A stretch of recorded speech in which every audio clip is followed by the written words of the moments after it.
Magluluto tayo ngayon ng Bicol Express. Mga sangkap: mantika, siling haba, 2 niyog, 1/4 giniling baka, 5 buong sibuyas, bagoong. Hiwain ang sili at tanggalan ng buto. Guntingin ng maliliit ang mga sili. Hugasan ng 1 beses.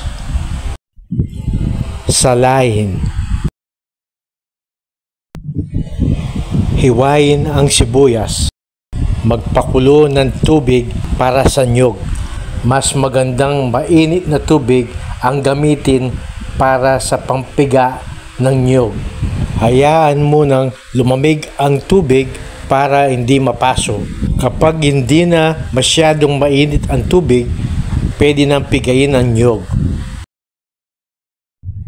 Salahin ang niyog. Igisa ang sibuyas. Lagyan ng 2 kutsarang bagoong.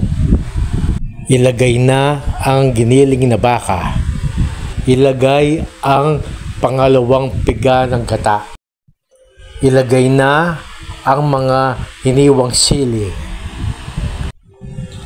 Haluin mabuti. Takpan at hayaang lumambot ang mga sahog. Ilagay na ang kakang gata o unang piga.